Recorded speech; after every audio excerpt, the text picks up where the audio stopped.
Yeah, live now. Hello, everybody. Welcome back to Planet Football, and today we're doing the transfer show. Um, there's been a lot of transfers recently, so we thought we'd do a transfer news roundup and just cover some of the transfers and obviously some rumours as well. what's the first rumour we'll be talking about? I reckon we should start off with there's quite a few bit of news on Manchester United. I mean, they've so far they've been pretty slow in the window, and it looks like they're moving quick now with De Jong and I don't know how to pronounce his name, the left back. Malasia, I think it is. Yeah, and I reckon a lot of United fans, obviously Martial's in the chat. Hello, Martial. Uh, a lot of Man United fans that I've spoken to are like really frustrated by United being slow in the market, and it looks like they're finally moving quick. And the De Jong deal, um, I think it will happen. And I think that's the perfect replacement for Paul Pogba because it's like £65 million, I think, for a midfielder that's pretty. He's played as centre back at times for Barca as well, hasn't he, under Koeman? And he's quite a versatile midfielder, isn't he? Yeah, definitely. I think he's going to be fantastic for United because, Yeah, especially with Ten Hag there, I think it'll be great for him. yeah, definitely. And yeah, Malakia, if that is that how you say it? I think it's Malasia, how you pronounce it. I'm not fully sure, to be honest. Done deal, and here we go. I've not watched him, so I can't really comment on that transfer. But that De Jong deal, I think that's a fantastic sign because I think United can't just sign De Jong as the only midfielder. I think they need another, like a number six. I think not just Uh, this De Jong. yeah, I would agree. I mean, and also on the topic of Man United, with the transfer rumours, I don't think Ronaldo would leave. Mm, In my opinion. Even yeah. though I know it was a shocking season for United last year, I can't see Ronaldo leaving because I think Also, with Ten Hag there's potential there. yeah, I can see United improving massively. I think people are going to have to be patient with United as well at the same Yeah, time. exactly. Yeah, that you've got to give Ten Hag time because he's coming to an absolute mess. I mean, I think Ralph Mm, Ragnick summed it up perfectly when he said we need 10 signings. I mean, yeah, they really do because the whole club's a shambles at the minute. You got the Glazers taking dividends out of the club, 11 mil, I think it was. So you've got shit owners, a board that doesn't have a clue about football. It's going to take a while for United. I mean, the club's just in a mess and the team's shit as well. So yeah. yeah, Real Madrid got Chouameni for €100 million. We got De Jong for 60 to 70. Great business. I think that is great business actually, because you're not going to get a midfielder like that who's coming towards the prime of his career. Like a midfielder that can play a couple of different roles in the midfield as well. That is a really good deal for €60 million because how much did Barca pay for De Jong as well? They paid about 75, didn't they, when they yeah, bought it him was from about that. Yeah, Ajax? So they are making a loss on him because of the financial situation as well. So I think that's a really good deal for Man United. But I think I think they've got convincing to do on the player side now because like a lot of reports said that he wasn't happy to leave Barca, and I think he would consider United. What do you think of that? what's? Can you repeat the question? Sorry, I couldn't really hear it. Do you know, like over the last couple of weeks, there's been reports of like De Jong potentially mm, not wanting to go to United and wanting to stay at Barca. Yeah. Do you think that's going to be a problem? I do, in a way because obviously, I mean, with United being in the Europa League, it's going to be hard to get like the players that you want. I mean, but Yeah, at the same time, you've still got a manager there who is hungry for success, and I think the ambition that he has for the team and the club, I think he can sell it to players. I mean, that's why we've seen De Jong more than likely signing for United, Milicia going to United. I mean, I think honestly, I think it's going to be, I think it's going to be difficult.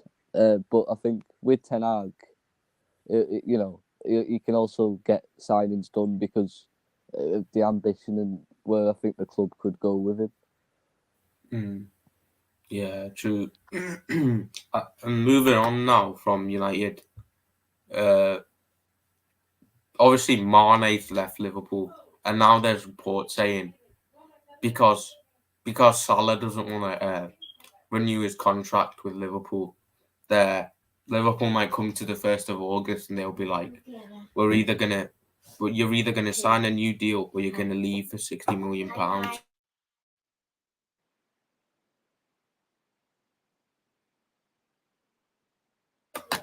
Hang on 1 minute.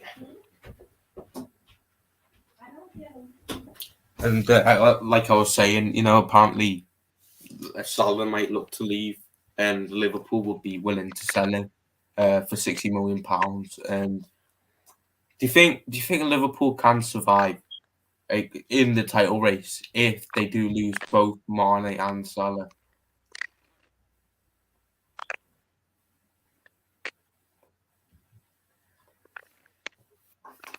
Are you still there?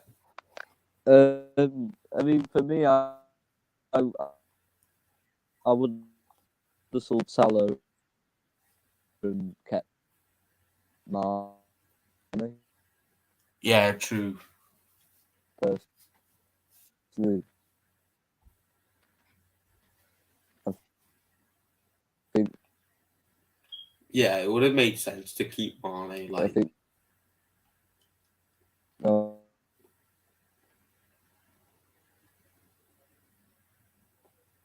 but yeah, I think the player kind of made his mind up to as to what he wanted, and obviously he wanted out of Liverpool and he wanted a new challenge, and obviously he went to Bayern Munich, and I think that's a fantastic sign for Bayern Munich.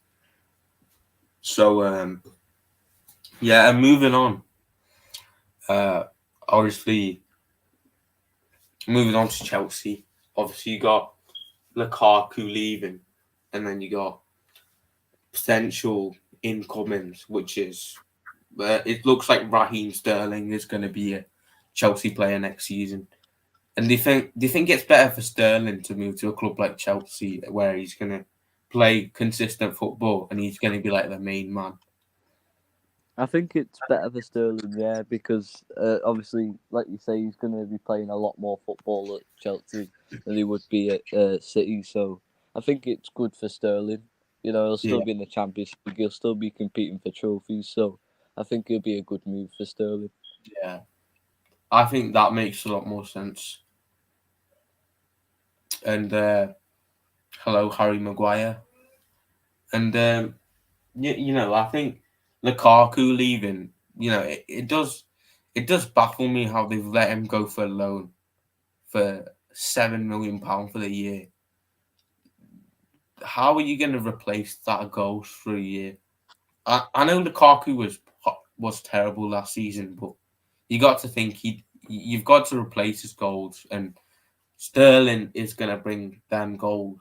But is he going to be playing striker, or is he going to be coming off the wing? So you'd probably need another forward in there.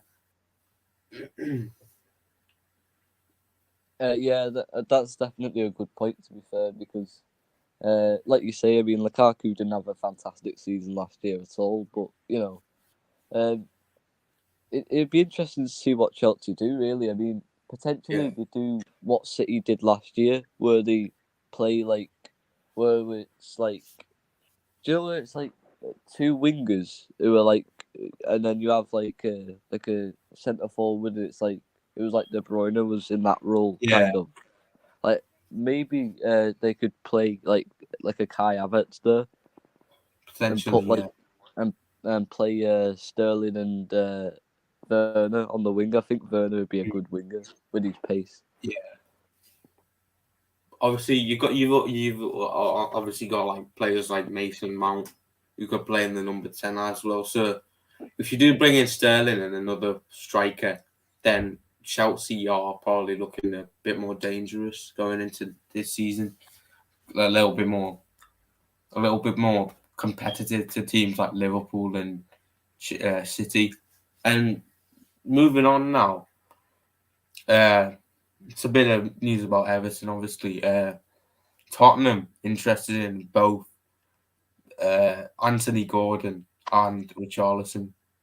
Like I can't see Gordon leaving, but do you think Gordon and Richarlison will actually make a massive improvement to Spurs' front line? I do think so. Because I think Richarlison's a good player. And Yeah, obviously Gordon's up and coming. I think he's improving week and every week he plays. So I think personally I think Gordon will stay at Everton. I think Richarlison is a lot more likely to leave than Anthony Gordon, in yeah, my opinion. yeah. Apparently, Gordon's told Lampard and Everton that he is going to stay. So I don't think he is leaving this year. I think it'll make sense for Gordon to stay with Everton for another, say, 5 years and then potentially move on. It'll make a lot more sense because he's obviously an Evertonian as well, and he's probably been our best player towards the latter stage of last season. So I think he will stay. But then Richarlison, I think it's going to be difficult to replace his goals though, because he brought us 10 vital goals last season, and players that we've been linked with like Bergwijn, they're not really replaceable for Richarlison, are they? So one player I do think we need to sign is Emmanuel Dennis. What do you Yeah, think? definitely. I think that would be a great signing. And I've seen Everton linked with Ismail Assar as well. I think Yeah, that'd be a fantastic signing. I think he's a really good player. I think yeah, he doesn't look as good as he would be because he's in such a shit Watford team. Whereas I think exactly. if he was playing for Everton, he'd be a lot better. Yeah. And finally, a bit of news on a departure from Liverpool again. And that is Origi on a free transfer to AC Milan. And I'm really happy about that because no more Merseyside derby goes through.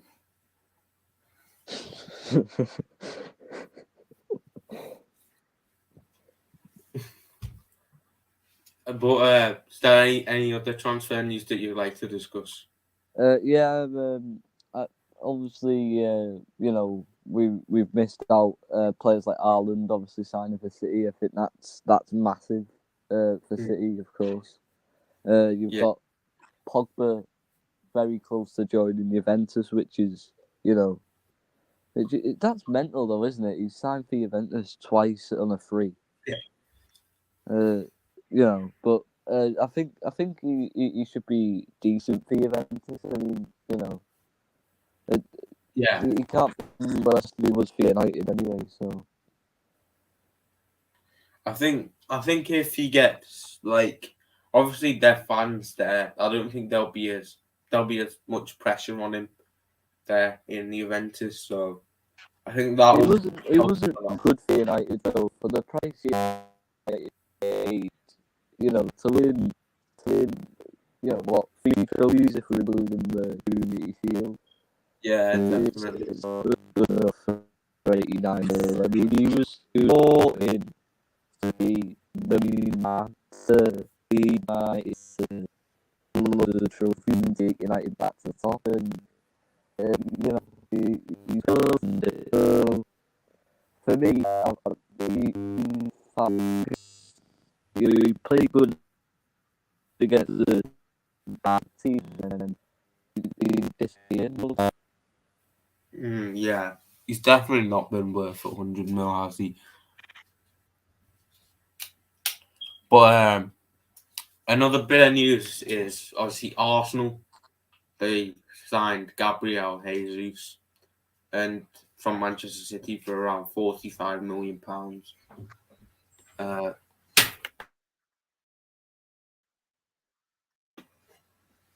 and I think he's obviously going to be their number one striker now. Obviously, no Aubameyang, no Lacazette.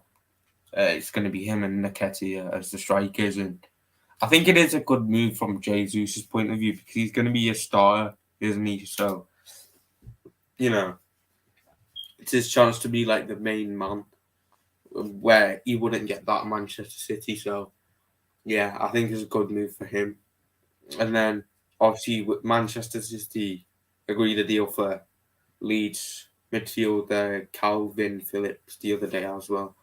Personal terms also agreed. So, I think he's going to be a squad rotation player, but obviously the 5 sub thing coming up next season as well. So I think it's good for all teams to have squad depth going into a season where you're going to be able to have 5 substitutes. So I think that's a fantastic move for Calvin Phillips as well. See, he was in a relegation battling side for Leeds, and he's obviously. I think he'll be the replacement for not Rodri, Fernandinho, and he'll be competing with Rodri for that CDM spot. So yeah, that's about it from the transfer news, and see you later. We'll be back next week for next Monday, hopefully, for the transfer roundup for next week, and we'll see you there. Goodbye.